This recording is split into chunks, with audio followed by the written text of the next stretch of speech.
Welcome to North Idaho Experience. In today's episode, Dave and I sit down with John, Mike, and Joe from City on a Hill. It is a faith-based behavioral health center located right here in Post Falls. This was born from a local church. This idea manifested because they were trying to combat a mental health decline in youth and the family structure. So these guys got together and they have hired the dream team of doctors, psychologists, psychiatrists, and therapists to make this happen. They have programs for those that cannot afford therapy, scholarships, if you will, and they're working on a big endowment to fund those things. They also take insurance, but they are doing great things here for the North Idaho community. So please give a listen and support if you can. If you guys enjoy this podcast, please like, subscribe, and share. Also hit up our audio platforms and drop us a review on there if you would. It'll help boost us out into the interwebs. Thank you again for listening. If you guys are thinking about making the move up here, our real estate team specializes in helping conservative families find their freedom right here in North Idaho.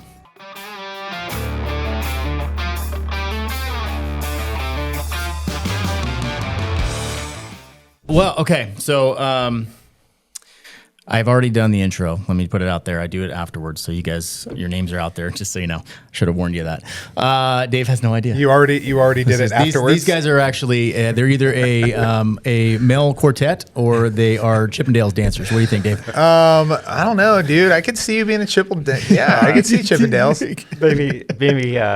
Maybe 40 years ago. Yeah, well, honestly, with you being in CrossFit, if somebody's vegan and then we talk about cold plunges, we could go like 4 or 5 hours on just those subjects. It'd be great. If you brought an atheist in here too, it'd be like, oh my gosh. We hit on those topics quite a bit. Okay, you guys are with City on a Hill, which is a behavioral health center. Can you give us, John, the whole rundown of what that is and what the plan is? Yeah, all and thanks for hosting us today. Yeah, this is really awesome. Been looking forward to this. So let me give you a little bit of the backstory and context. So we, in my role here, I've got a couple roles. One is I'm the chairman for the Eldership for Real Life Ministries. Okay. We have 4 campuses throughout North Idaho. And in about 2016, we were experiencing here in North Idaho a surge in suicides.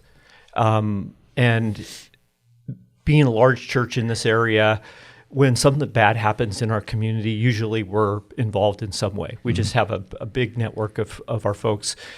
We know people who know people. So if it's first responders that are injured, or when the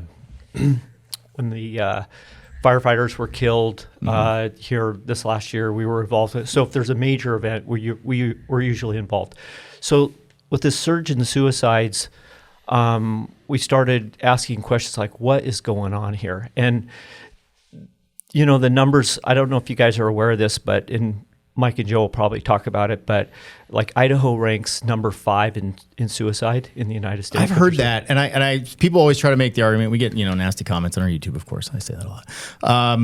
It's because there's so many guns in Idaho, and that's not the issue, right? No. So it's not a good number to have. We're 50th as far as crime, so crime is extremely low in Idaho. But you hear that number, and it's kind of depressing. Yeah, and we think one of the components is just a lack of available resources, mental health resources that we have in our community. And so anyway, this is going on in 2016, 2020. We've got this surge. We've got parents that are distraught in our community congregation, and we're trying to figure out, like, as a church community, like, what is our part in all this. You remember, like, for thousands of years, the church was intricately involved in mental health and physical health and that sort of thing. And it seems like over the last 100 years, we've sort of abandoned that space. I mean, even in like the World Wars, the church was involved in coming alongside doctors and nurses and kind of helping minister to wounded soldiers. And then for some reason, we've secularized and commercialized healthcare and mental health care. And so we as a church community are like, how do we get back into this space? How do we re-enter and come alongside and work with our first responders and work with our healthcare professionals to minister to the spiritual side of healing. And so in 2020, our senior pastor, Jim Putman, came to our eldership and said, hey, there's a guy in our church community named Andrew Hyatt, and he's a producer, award-winning producer, film writer, director for Cairo Films, and we're thinking about doing a project because the surge was really particularly bad in the Lakeland School District. They were having a number of suicides and teen suicides, and we're thinking about doing a docuseries along with the Lakeland School District. They had invited us in to partner with them as a church, and so we did that, and we raised the money, and we did a Netflix docuseries called Irreplaceable, and so it was a really awesome docuseries. And basically, what we did was we got in there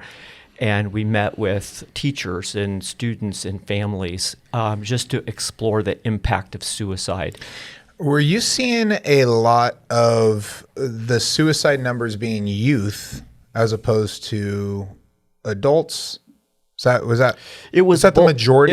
It was both, but it was the youth suicide that really got our attention. Certainly. Yeah, like what is going on with these kids that they think their best course of action is to take their own life? You know, this is really tough because it's a tough subject to talk about in general at all. I have at least two buddies that I can think of. One that was just 2 years ago that committed suicide in my old fire department. It was one of the guys. I worked with them, and then I said, hey, we'll see you guys in a couple days. And then next thing you know, I get a call later on that morning, and we're like, holy crap, like what's going on?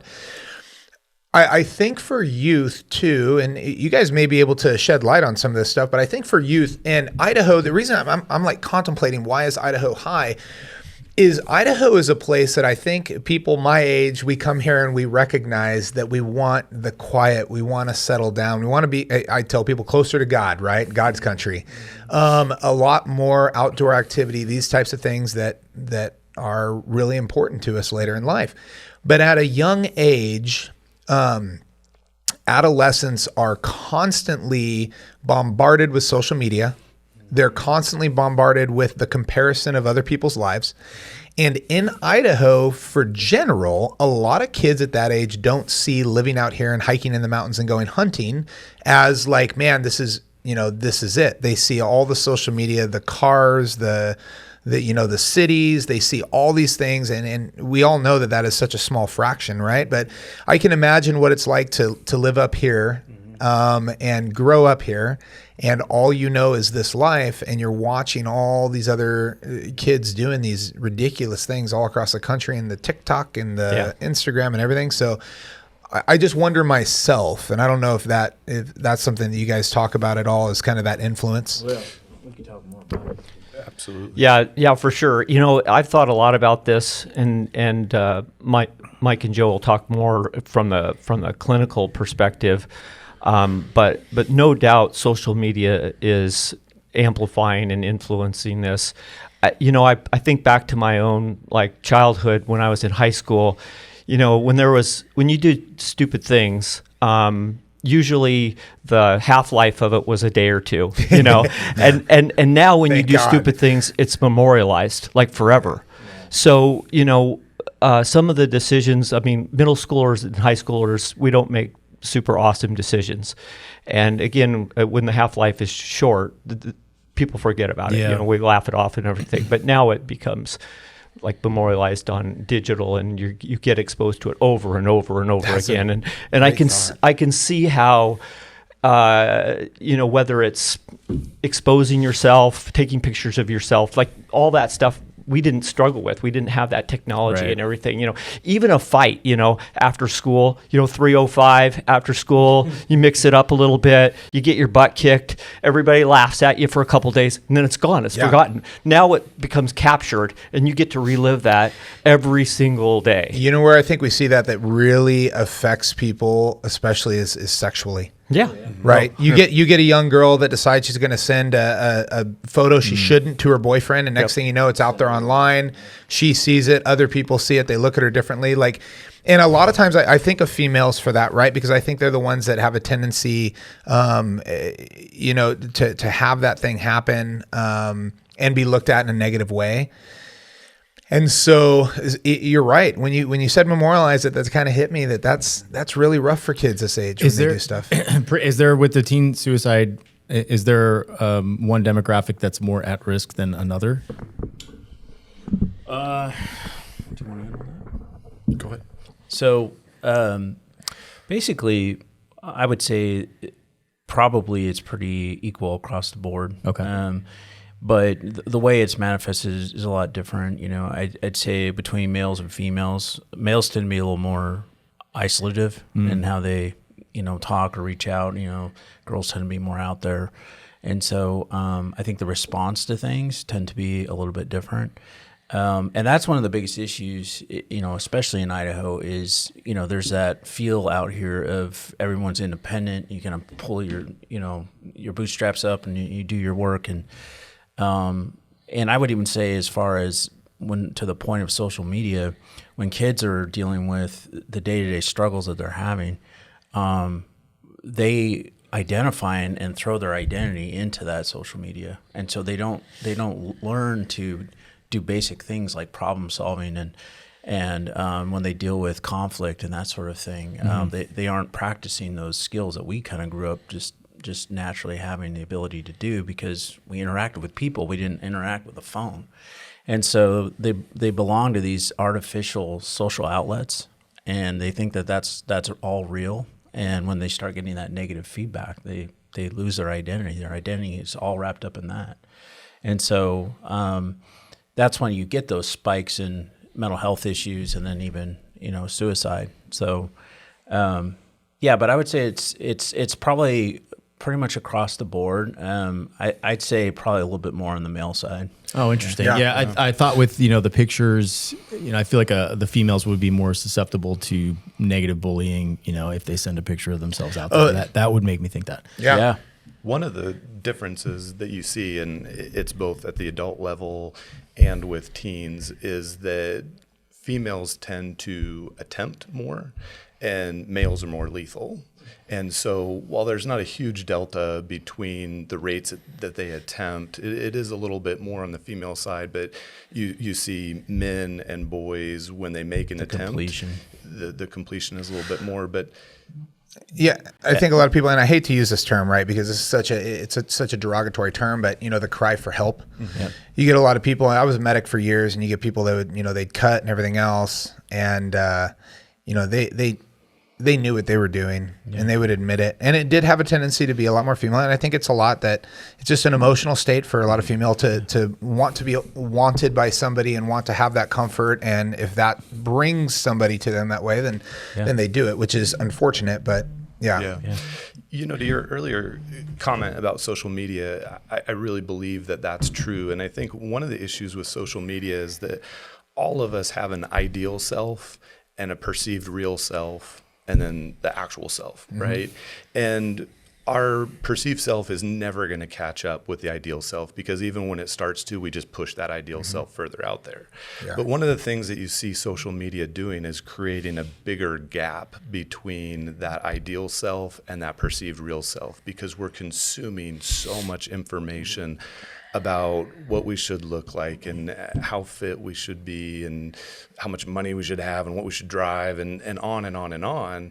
And so that perceived self, like of what you should have and do and be and all that, just gets inflated so high that gap is so big. And that's when you see depression, hopelessness, anxiety, all of those things start to creep in at just a heightened level. Yeah. And so that's part of it. And the other thing I was going to say regarding the earlier conversation is part of the issue in North Idaho is that all 44 counties in the state of Idaho are designated what's called a mental health care desert. There's just a tremendous lack of services, which John started to allude to earlier. So it's like when you have this, it's like the perfect storm, right? You have this dynamic with youth today, social media that you pointed out, and then the lack of services, and it creates what we're beginning to see in terms of these numbers. We see it even in the women in our lives, not just the kids. The women always feel, I have this conversation with my wife all the time. She feels like she needs to get Botox and get all of these other things done to keep, I'm like,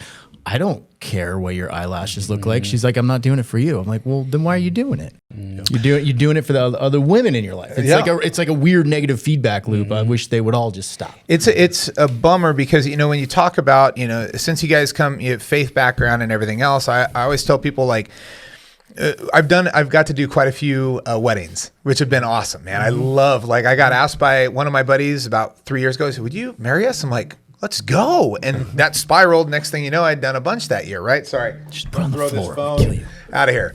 But what I tell people when I'm at a wedding, one of the things that I highlight is that men, and there's a book out there called Love and Respect. I don't know if you guys have seen it. I think it's Dr. Eggleston or something. It's called Love and Respect. And that a man's heart seeks respect, right? A man seeks that respect. And a woman seeks love. And by providing love to your woman, she will provide respect back to you and vice versa. And they talk about you can get on the crazy cycle where nobody's doing it and somebody has to jump back on the train. But it makes me wonder when you're talking about self-harm for females and then the lethal attempt by men, and I may be way off base. I mean, I'd love to hear your thoughts on it, but it sounds more like with women and young girls, they're seeking affection, they're seeking love, they're looking for something like that. Whereas for men, a lot of times when they make that move, they compare themselves and they feel that they are not a success and that they can't keep up and that they have failed. And there's that provider instinct that, there's nobody coming to save me. Yeah. Right. And so it would make sense for me for females to be more self-harm for attention. And that's not meant to be in a negative connotation, but for that attention to seek out that love, and for men to look at it and say, well, I don't compare. I'm never going to be that guy. I'm never going to do this. And here's my low. And I'm just going to, Well, and both of those reactions lead to isolation. So a lot of times you got, females are like, who do I turn to now? And then the guys, they're like, well, if I say anything, I'm going to look weak. And so, and that's not just for youth, right? That goes all the way up. Actually, the highest suicide rate is actually guys our age and then it spiked with elderly a couple of years ago because of COVID. And so because there was so much isolation, I mean, a lot of times isolation is sort of the kind of basic reaction to a spike in mental health issues. Right. And so, what it comes down to is your identity. And where are these individuals finding their identity? Back in the day, there was a lot of divorce rates when we were growing up, but now it's astronomical. So broken homes breeds, instability, and it breeds kids, and it happens to all, a lot of us. We all experience divorce in different ways, but families are broken up. Young ladies don't have a father figure. Guys don't have a father figure. We're too connected now too. I mean, you hear people getting divorced, and when you're having a trouble in your relationship, you go on social media and you're like, oh, there's so many better things for me out there. The grass is greener on the other side, and we'll just get a divorce, we'll move on. I mean, we're too connected with what's going on. You shouldn't know what is going on in Pennsylvania. Yeah. In terms of that's not the way we were made. Yeah. Yeah. It's funny you talk about social media and relationships.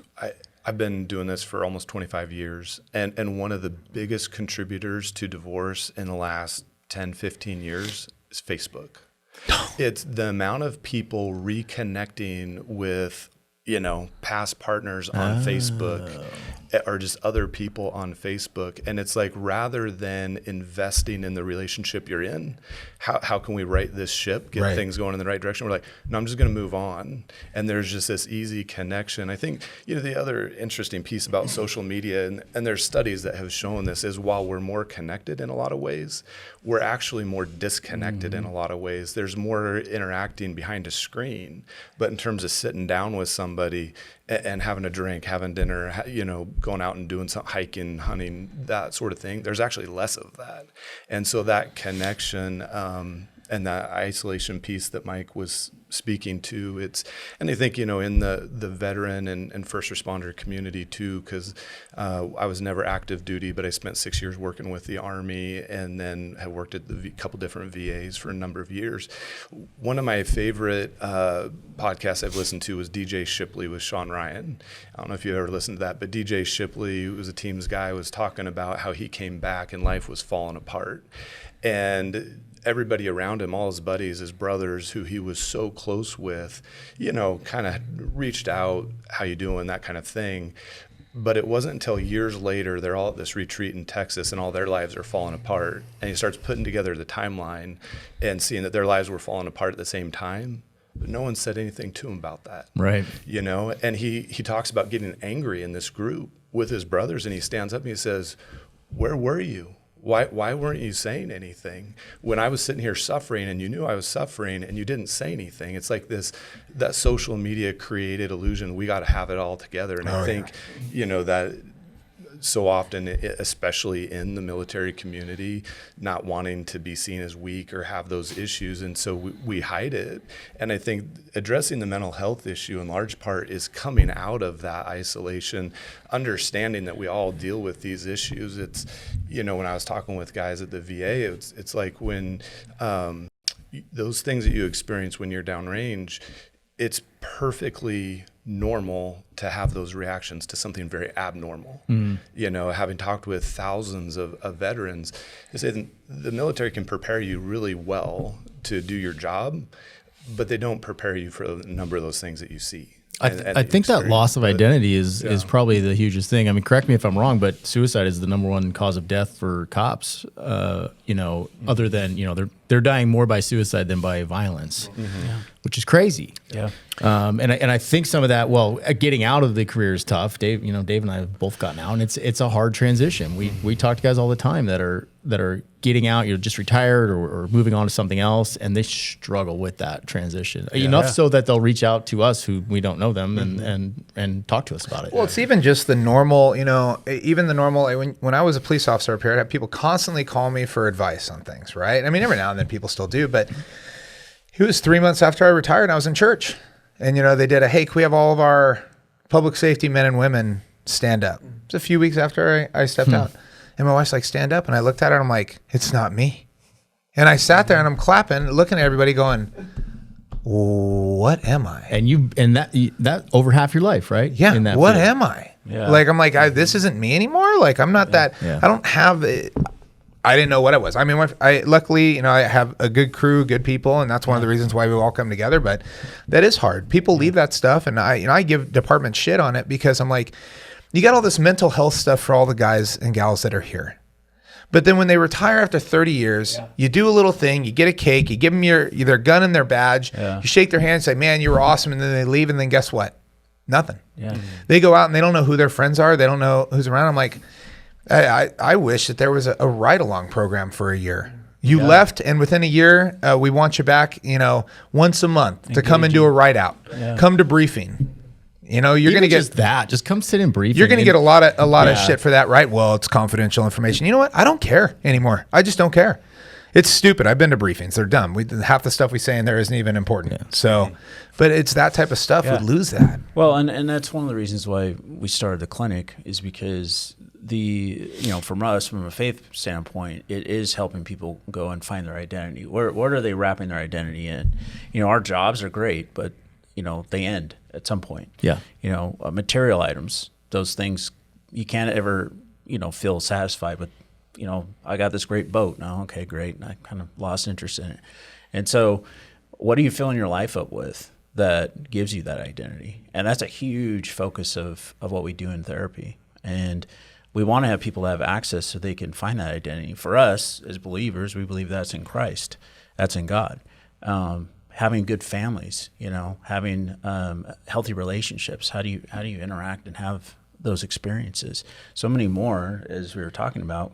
Kids don't have that anymore. Right. It's such an issue just being able to build friendships and maintain friendships, and then not even to talk about getting into marriage and that sort of thing. This is the thing that I love, like from faith-based, the fact that you can go in and counsel somebody. I think too often people are putting other people on a pedestal. I even say it at at church. I go to Anthem Coeur d'Alene. We got Chris Laurie over there. I've heard Jim Putman too. And I told him, like, hey, if you're going to Real Life for Jim Putman, there's a problem. Yeah. If you're going to Anthem because of Chris Laurie and that's it, there's a problem. Right. Because we put these people on pedestals. Yeah. We idolize them. We want to be like them and everything else. And the truth is I tell people this all the time. I don't care if it's your wife, best friend, family member. I don't care who it is. They're going to let you down. Yeah. You're going to build somebody up artificially on your own. That's right. And you're going to make them somebody that they aren't. And you're going to not realize that they are not Jesus. Yep. Right? They are not sinless. Right. And they're going to let you down.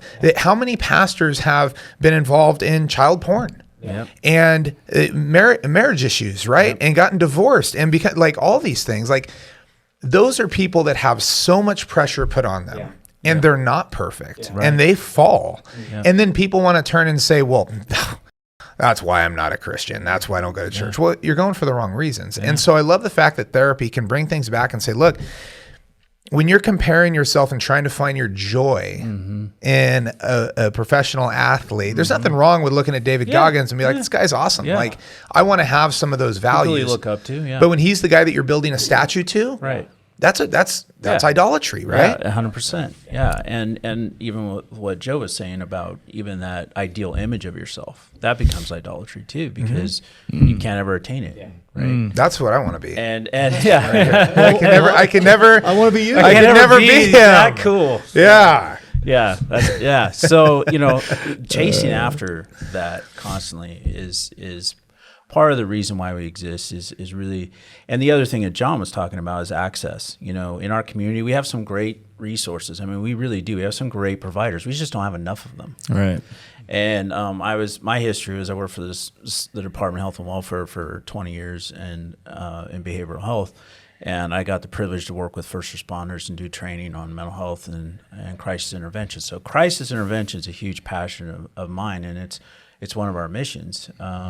It's being able to have immediate access to help. And one of the things that's great out here is we do have a crisis center. It's not ours, but Region 1. We're in Region 1, District 1. There is a crisis center. It's open 24 hours a day. It's over by Kootenai, but not enough people know about it. Yeah. And then so we wanted to create a situation where if people call us, within 24 hours, they can get therapy. They can come in and get access. That's cool. So on that note, City on a Hill, that was born from this desire of the church to have. Can you talk on that a little more, John? Yeah. So we're at 2020, and we just finished the Irreplaceable series. 2020, the year. Okay. Yeah. Oh, okay. The year in our We're going back. Got it. Yeah, 2020. And so we're like, okay, this has been hugely successful in revealing some of the problems. Yeah. What do we do about it now? What's our next step? Because is that, sorry, let me pause. Is that still available on Netflix, Irreplaceable? I have it. It's available on Right Now Media. I know that for sure. I'm not. I haven't looked at Netflix. Is there a link you can give me that I can put in the show notes? Yeah, for 100%. Okay. So we're like, we want to do more because we're just and so the other phenomenon that was happening that you guys are well aware of, and we just spent the last 20 minutes talking about identity, is there's this identity crisis with our kids. Yeah. Like for thousands of years, like it's been settled science. There's two sexes, male and female, right? Now all of a sudden you can identify with whatever, even animals. So we've got this phenomenon, social contagion, whatever you want to label you want to put it, but something's going on in our schools. And our parents are coming to us and they're saying, we don't know what to do about this. Like my kid identifies as a fox or a dog or, some, a different gender, a different identity. And this is all new to us. And so we're trying to figure out how do we come alongside families and get them wise mental health counseling for them and their children.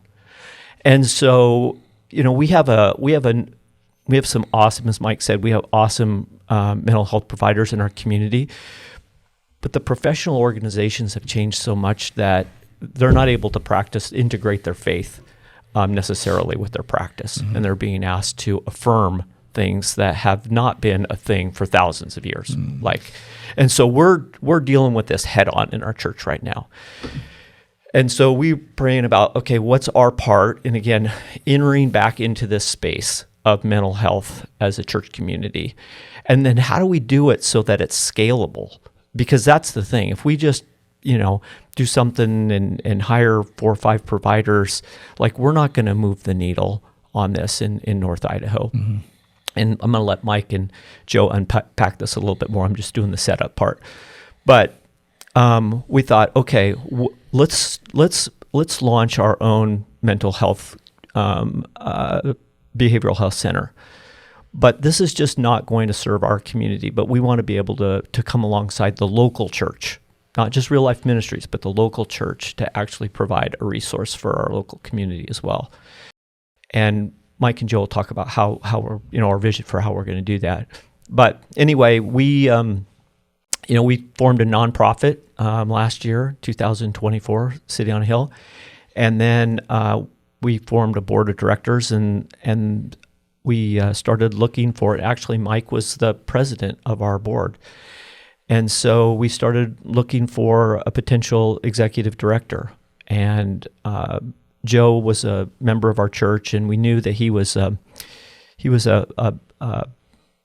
doctor over at Spokane VA, and so he had veteran experience. He's got program experience. He's 25 years of doing this, solid and aligned with our worldview and values. And so we started talking to Joe about asking him to pray about being the executive director for this brand new startup. I mean, we had nothing but a plan on paper and everything like that. So Joe was praying about that. And anyway, to make a longer story shorter, after some period of time, and we'd interviewed Joe a couple of times, and we thought he'd be a great fit to be our executive director. And then Mike's like, man, guys, I'm feeling called to this role. And we're like, really? And we had talked to Mike before we even talked to Joe. We had talked to Mike about potentially taking the job, and he's like, "No, the timing's not right. I don't think I'm being called." But I don't want to lose my cushy job. Yeah, he didn't want to lose his cushy state job. Go back and watch the podcast we did about the pension trap. I mean, there is a reality to that, though. I mean, both of these guys gave up their careers. Joe with the VA and Mike with the state of Idaho, known pensions, known insurance, and they're married, and that's important to their wives, and having that safety and security to jump into this unknown sort of effort, as entrepreneurs, basically. I mean, it's a nonprofit, but still they're the leaders of this, and we don't know what their financial future is going to be like. But anyway, so Mike's like, I think I want to throw my name back in as the executive director. Great. Now we got a problem to solve. We've got Joe and Mike, like two awesome dudes, both like insanely qualified for the job. So Jim and I were talking about it, and we're like, we should just hire both of them.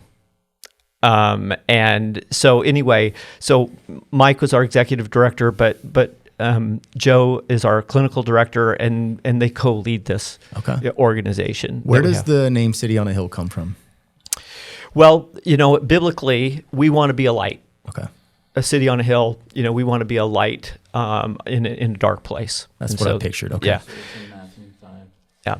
Okay. So anyway, we launched, we formed the nonprofit with the state of Idaho.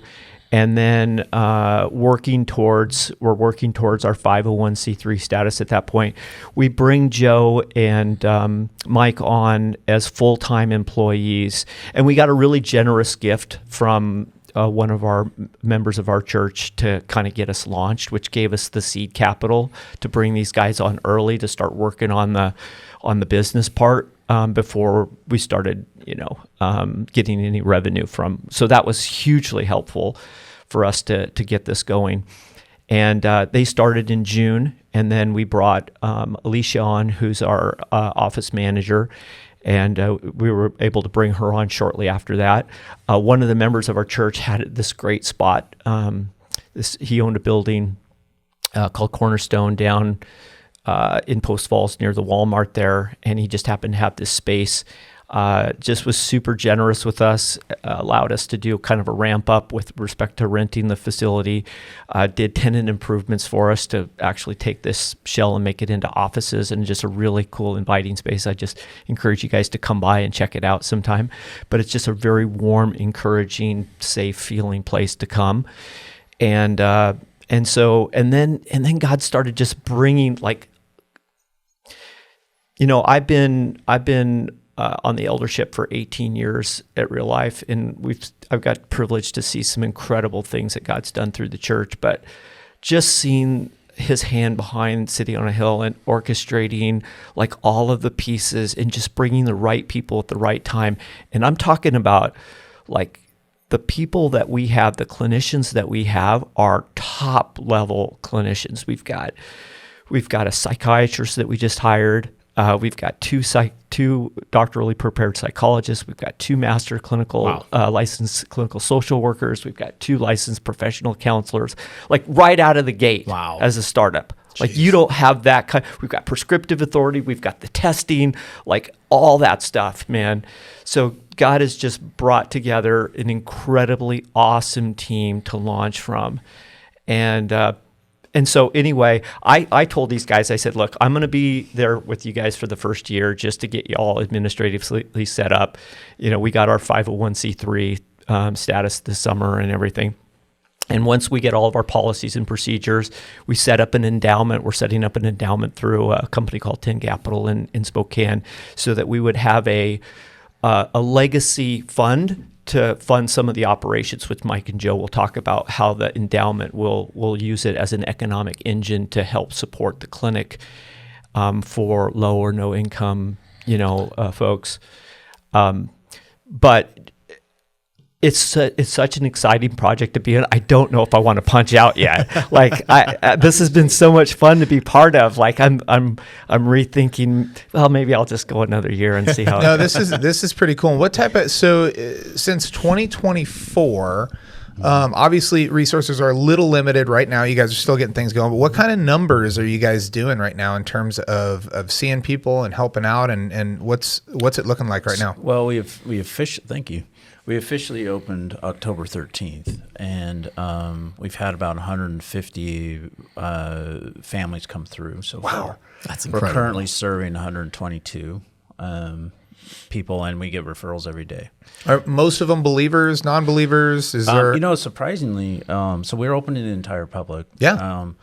A big portion of them are believers, but we actually have about 20 to 25% right now that are general public. That's as well. cool. So it's the way it should be. Yeah, we don't want it to be just Real Life only, or just churches only, even though that is definitely a mission of ours. But one of the primary missions we have is not only biblical integration; it's also working with evidence-based work, and that's one of the reasons why we brought Joe on, because he's a top-notch psychologist, and so knows the clinical work. When we talk about evidence-based, we're talking about different therapy. We call them modalities that show that they have really good results when it comes to data and that sort of thing. So and their effectiveness. So you guys serve people who can't afford it. Yep. And then do you also take insurance for those that we have do? It? Okay. Yeah. So we have all the major insurances.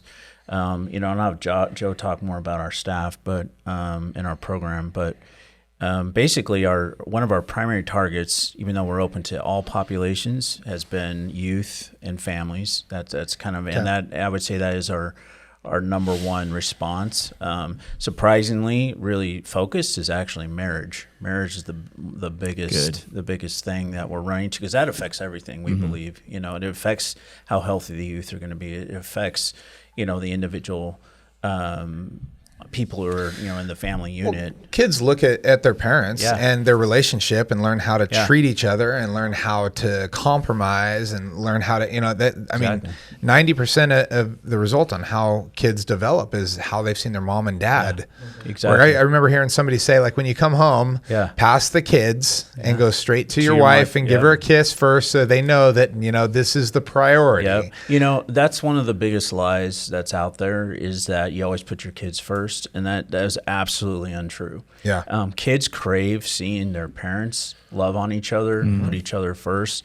Even if it's subconscious on their part, we believe that's how God designed it. And so when they see parents who love on each other and they have that stability, that creates more peace in their life, creates more stability in their life. Isn't it the same thing with marriage too? I mean, for people that follow Christ, right? When your spouse is following God and doing those things, like you see less divorce, you see less, cheating, you see less lying. I mean, you see that, right? You make your focus. And my wife and I talk about that. We're like, it's Christ first, right? Then it's our marriage, then it's our kids, then it's everybody else. And then, we put each other in that marriage union. We put each other first. After putting Christ first, we put each other first. And so then both people's needs are met. So, and so the focus is the family, but we've got individuals coming in with their own, individual mental health issues. We manage trauma.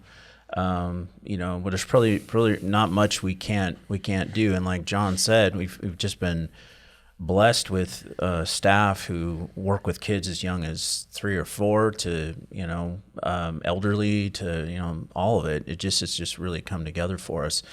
And let me touch on this one other thing, and I pass it to Joe. But basically, what John said is true. I mean, even though we have such a great center, a clinic, I believe, really talented staff, there's only 8 of us, and so far.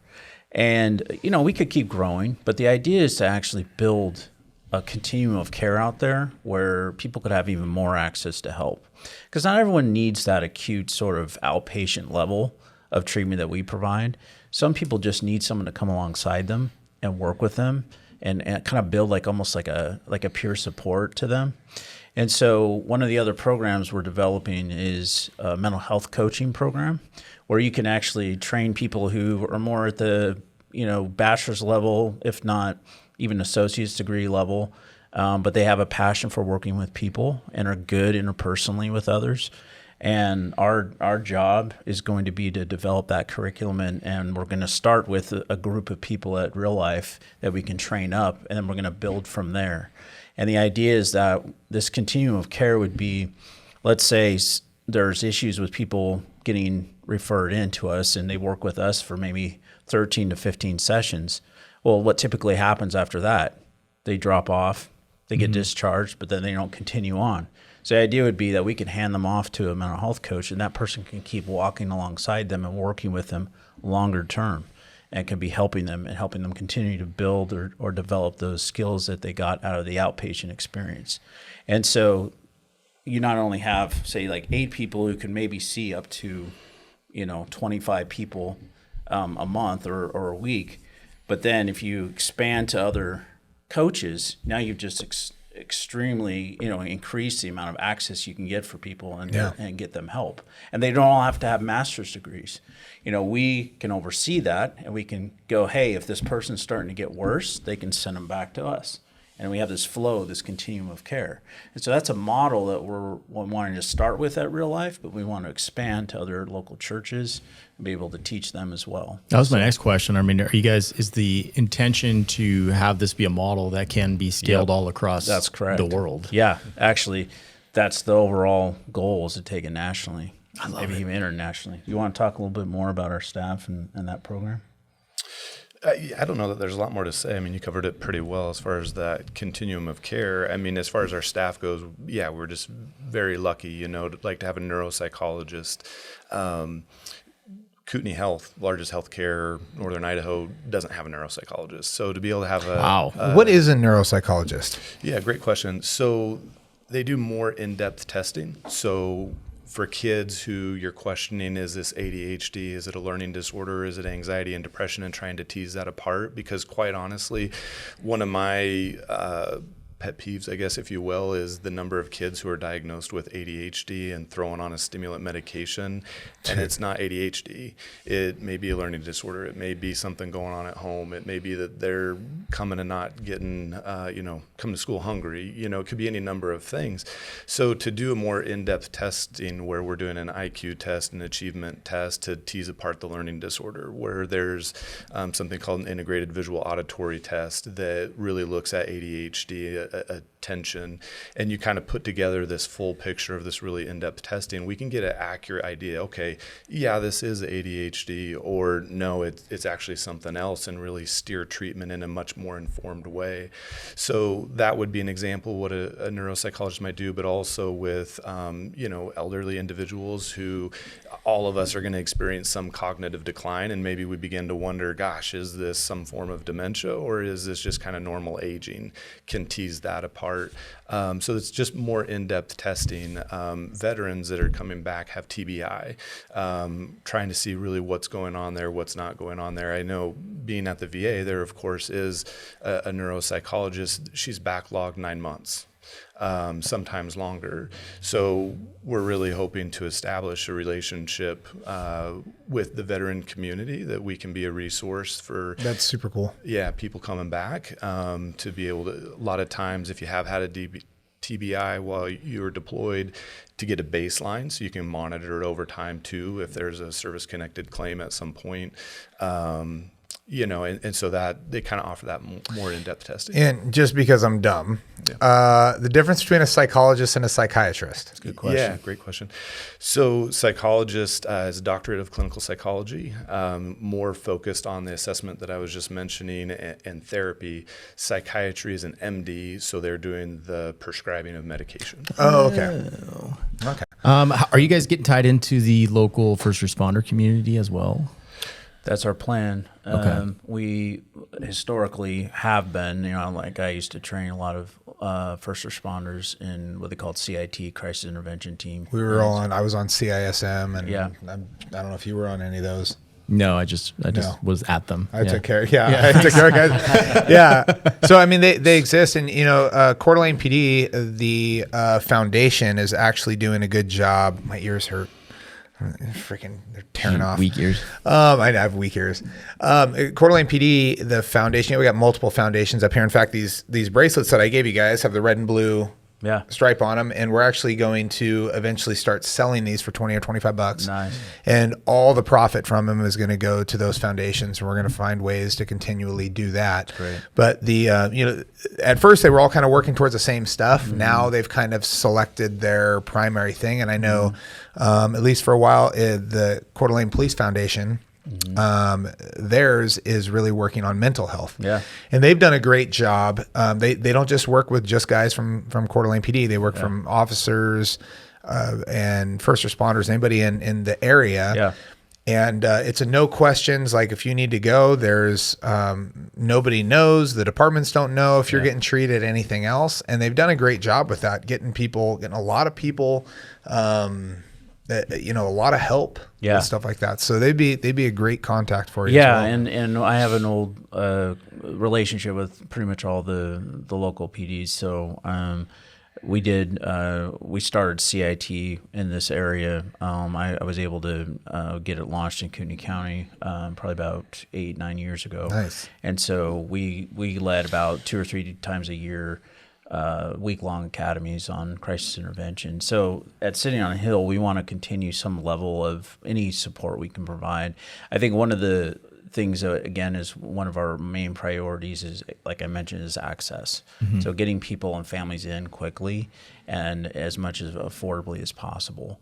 And so, and again, I think we've got some great resources here. Like I still believe that the crisis center is extremely underutilized. And I think it's a good resource out there. Working together with other partners too, that we're not just so isolated in what we do, but that we're spreading the wealth and we're building other partnerships out there. So, do you guys have any emergency intervention phone numbers, anything else like that? If somebody's going through something right now, is there somebody they can call? Well, I always want to push and promote the suicide hotline, which is 988, because even though we have Monday through Friday, we're open 8 to 5. Crisis doesn't work on a schedule, right? Right. And so 988 is a really great resource for people to call when they're dealing with any kind of mental health crisis. And those people can kind of triage what the issues are. And it might even require like a mobile response. So there's actual mobile responder team out here. Yeah. So they literally just dial 988. Yep, and 988. that'll get that. Okay. Yeah, and that's a national I'll put that in the number. notes too. Okay. Yeah, it's really important, I think, to promote that. But then there's also our number, and we can provide that as well, because that's like crisis intervention out in the community. What we would handle would be more outpatient. You come in and see a counselor, but you can get to them quickly. Whereas the average wait for a counselor right now in this area is 6 months to a year. Okay. So How are you guys funding? I mean, it's a nonprofit. Yep. How are you getting money to pay everyone on the staff? Yeah, well, we did have like John said, we had a very generous donor to get us going. But we are billing insurance. We do take fee for service. Okay. And so we're starting to build up our revenue to where we want to just be able to live on that per month. Okay. And keep the lights on basically. Yep. But yeah, we are a 501c3, so we're always going to be doing fundraising ongoing. And we'll have some events throughout the year, kind of planning one for this spring. But again, all that money is really dedicated to keeping our services going, and then also funding and sponsoring people who can't afford it. So that's fantastic. right now we have money that has been donated, and we've been able to utilize that money and get people in where maybe all they pay is a copay, but the rest of it's covered. And so the average copay is maybe $20 or $30. So there's been some really neat stories that that endowment that John mentioned that we are going to try and build a lot through fundraising, because there's a huge need for people that are underinsured, uninsured, can't afford it. Give one quick example of how we've used some of the money that's come in so far. We had a single mom call up, had a daughter struggling in school, had been trying to get this little girl some testing that we were talking about to tease apart what's going on. Couldn't do it. The school district had actually referred her to a clinic in Spokane that was several months out and was going to try and charge her trying to charge her $2,500. She couldn't afford it. It was never going to happen. And so we ended up doing that for $100. Wow. That testing with the neuropsychologist. That's awesome. Yeah. So some really neat things happening in that regard. On your website, is there a spot people can donate as well? Yeah, so we're building up that. We're trying to get our tech even better, but right now it's simply you can we give you the address to send funding to. Okay. We're going to be having ability to do merchant account setup so people can do it online soon. Cool. But right now people just mail us checks, and then that's the primary way. Now, with also, and you guys, since you've done this, not to bring it all back to public safety, but because we have so many viewers that watch that have similar backgrounds to Seth and I, do you guys have anybody, I have two people right now that are actually interested in doing this type of work and doing counseling that have a public safety background. Mm-hmm. And are you guys ever able to help people with the training and looking to bring people on for that? And here's why. I tell people this all the time is I've never been to therapy. And my wife's like, you should go to therapy. Shut up, Seth. Maybe you two need to get therapy together. No, that's where I'm going. So that's where I'm going. I don't trust, and sorry, this is just jargon, right? A shrink. Yeah. Like I have talked to people a little bit and I'm like, man, and they don't know, I can tell really quick, they don't know my background, they don't understand. And I'm like, I'm out. Even if you got tools for me, man, I'm not comfortable, I'm out. But I can go on a trip with him and drive to Sandpoint and spend an hour, and I can come home and my wife's like, man, you're better. And I'm like, yeah, damn, my head's clear. Right. I was able to talk about stuff that I couldn't even talk about on here because people probably not even like me, right? And talk to him, and I know that he knows what I'm talking about when I say what I've seen and what I've done and how I felt and how I laughed this off. And it's therapy for me. Yeah. But I've never gone to somebody to talk because I'm like, man, I got all sorts of stuff, but I sit down and I'll start talking to anybody or start, evaluating, hey, you should come in. And I start talking to them. I'm like, man, this isn't my person. Right. So I don't know if you guys are ever looking for somebody like that, or that's something training you can do. is a big part of our mission. We have a number of interns. We actually have an intern starting in January. But for anybody coming from a military first responder background that wants to look at getting into therapy, we would be more than happy to help them break into the field. I think The one other thing I would also say is that the neuropsychologist I was mentioning earlier, her name is Dr. Edmondson, but both she and I interned and have worked at VAs, and I spent time with DOD as well. And so I think one of the things to serve the first responder veteran community, there are some treatment modalities for PTSD, in particular cognitive processing therapy. There are not many people in the community, even though there are a number of wonderful providers, they're just not trained in that. To your point, they're not familiar with first responder veterans issues. And so we are fortunate to have myself and another person that, while never having served and been active duty personally, have, for me, it's been over 17 years working with the military or first responders. And so, definitely want to be a resource where individuals coming from those communities can come and have some therapists that do have some familiarity with the issues and whatnot. Well, I'm going to give you a phone number when we're done here. Yeah. Yeah, it's tough because cops are the biggest skeptics. I mean, I did go to therapy, unlike David. And, I remember it was a slippery slope at first because it was a female therapist. She ended up being really cool. But I remember the first meeting, we were talking about an incident, and she gets out her little book, and she's like, let me read you the definition of PTSD. And I was like, hold up. Nope. I'm out. And she had to talk me back because there's this huge stigma around that. And I'm like, okay, what if the guys at work find out and what's going on? So I really, it took her a while to work me through that and make me realize it was okay. Yeah. I just wanted to mention something and tie a bunch of these things together with a personal story. So in 2012, 2013, I went to Afghanistan. I spent 31 years in the Navy, and I was part of a forward surgical team with CJ Sodif, and so I was assigned to SEAL Team 4 as one of their anesthesia providers. So we did, it was interesting because I went as an 05, and so I was a pretty senior officer, been married, 25 years, was secure financially, had two pretty grown kids. They were in high school. I probably went downrange in the most stable situation possible. And I came out of that experience so broken. And I remember showing up in TK where we were stationed in a FOB there with the SEALs. And the two anesthesia providers that were there were both lieutenants, Army lieutenants. Well, one was Army, one was Air Force. And I remember looking at their uniforms, and their BDUs from the knees down were just blood-soaked. And I remember thinking, man, your uniform looks really unsat, totally missing the whole point of why they were there and what they were doing. And I could have been the chief of Navy operations. They wouldn't even have cared who I was. They just wanted to get home. Right. They were so tired. And so... fast forward, 6+ months later, I was that same person. After that, we did, like I said, 150 trauma cases. I mean, some of the worst disfiguring injuries and it was just day after day of cat alphas coming in.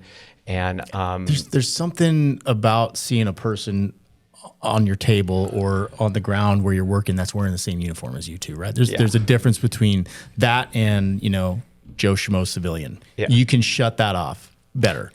This you can't. Yep. And no matter how great the people are that you go downrange with, the faces and places and spaces just get old and tiring. And we were pretty much confined, and I didn't even have to go outside the wire very often. I mean, just a few times. I can't even imagine what it'd be like to be a 20-year-old or 18-year-old and going outside the wire every day on patrol. But anyway, needless to say, I just packed all that trauma down for 6+ months, plus sharing birthing spaces with 30 people that every day, and a lot of these guys could pull the paint off the wall with their sleep apnea. So you could never get to sleep faster than they could. I mean, at 6 o'clock, man, they were asleep. So if you didn't get sleep before them, you couldn't sleep unless you had noise canceling headphones. So anyway, all that to say, when I came home, I was really broken, and I can't even imagine what it's like to be young, living paycheck to paycheck. You come home, all your stuff's, some guys living in your house, all your stuff's thrown out in the front yard. I mean, it's just, I know how guys get there. I do. You know, I've personally experienced it myself. But anyway, and just one other quick story. So my youngest was a hockey player at the time, and I'd missed his entire junior year when I was deployed.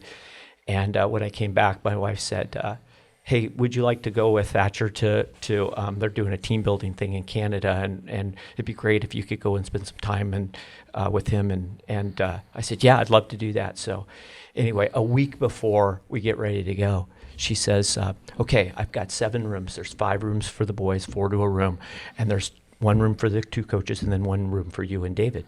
And I said, David? Who's David? Oh, you know, Michael's dad, David. Well, he's 5'4", 220, sleep apnea, pull a paint off the wall. I said, I'm not sharing a room with David. She's like, well, what do you mean? I said, I'm not doing it. I'm not sharing a room with anybody else for the rest of my life. Like, I'm done, one and done. And she goes, well, that puts me in an awkward position. What do I say? I said, I don't know. Tell him I have PTSD. Tell him I'm going to strangle him in the middle of the night. I don't care what you tell him, but unwind this thing, okay? Because I'm not doing it. So anyway, I was in the acute phase of that. Yeah. And what helped me was reintegrating back into a community where I could, to your guys' point, talk this out with people who knew and understood what it was like to be downrange and to deal with some of the stuff that we had to deal with. And that became my therapy for 2 years as I came back to some sense of normalcy. Awesome. It's so important. You know, you can tell us these stories, you know, we've seen it. You can't tell your wife a lot of that, right? No. You don't want to put that on her. So I get it. I've got a buddy that he does child sex crimes in sheriff's department. And I had to tell him because he and I worked together a long time and we always told stories to each other. But I got to a point I was like, dude, I'm out. Like, I can't be that guy right now. You know what I mean? Like I don't want to know though. I don't want those stories in my head. And he respected that. And you know, he has a therapist and puts it on her. That's a tough area too. I mean, I've had those calls where somebody goes, well, let me send you some evidence. I'm like, nope, let me give you a detective's information. I don't even want to see it. I don't even want it in my report. And I like you said, I mean, you can't tell your wife. I did a pretty good job hiding that from my wife because when people would ask her, like, are you ever worried about Dave going to work? She's like, no. I'm like, okay, well, so he just sits in a recliner, watches movies. I'm like, okay, I think I have, I think I have somewhat skewed what I do, but that's fine. That makes her happy. So if people are interested and they want to do this, where is location and how do people get a hold of you? Yeah, so our phone number is 208-981-3700. And we are located at 761 North Thornton Street, Post Falls. Okay. And we are, you know, if you know where Silver Lake Auto is on Mullen, we're basically right behind that. Okay. So, and really good access to the new freeway that's getting, you know, entrance that's getting finally done. So yeah, and we're open Monday through Friday. You know, we're good at getting back to people if for some reason it goes to voicemail or something, but that's usually you get a live person Monday through Friday, 8 to 5. Okay. And then we also have our website, which is www. It's okay. I'll put the link in the show notes. Put the link in there? Yeah, you don't have to get it right. So people can they book through there or Not through the website. Okay. Call. Okay. But the number's on the website. So I'll link that in there and then people can find you guys that way. There's probably, maybe there's just something beyond just call, but what advice do you guys have for people that are, you know, contemplating actions or how do people get ahead of recognizing that they need help? Do you want to start that? Getting ahead of recognizing that they need like, does it have to be a traumatic event in their life? Do they have to get to the point that they're doing self-harm? What is it that you'd encourage people to do before they get to that spot, or what should they look for? You know, when should they be reaching out? Yeah, no, I see your question now. I think any time that you're noticing, to use a jargony term here, pardon me, is kind of some functional impairment in your life. You know, your marriage isn't going as well as you would like it to. You're having a harder time at work. It doesn't have to be something catastrophic. It's just things seem off. Maybe you're just feeling a little bit more down. I think, too, you know, when we talk about depression, there's so many negative connotations, stereotypes, misconceptions, etc., especially with men. depression doesn't look like the stereotype. We think of breaking down, crying, not getting out of bed, suicide.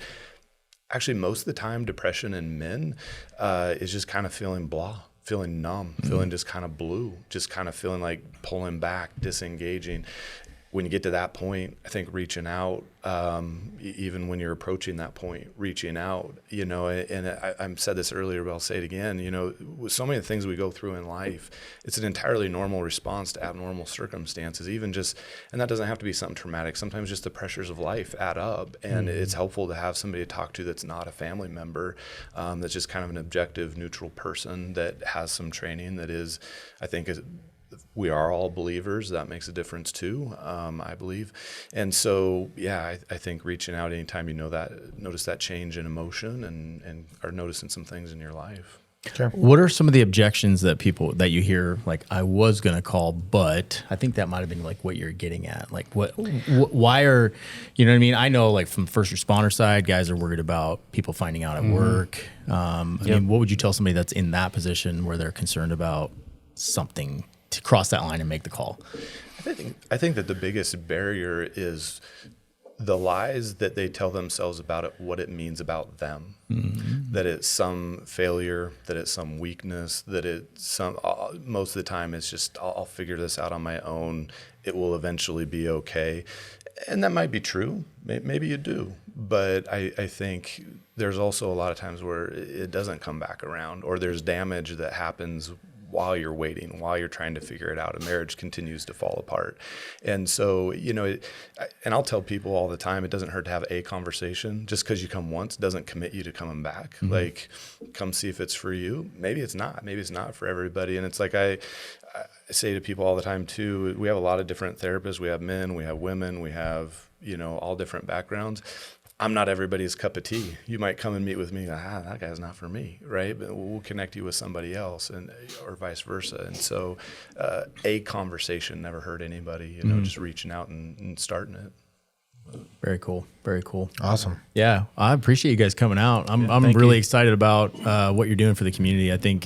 I love when seeing the community itself recognizes a need and then solves the problem, without involving the government.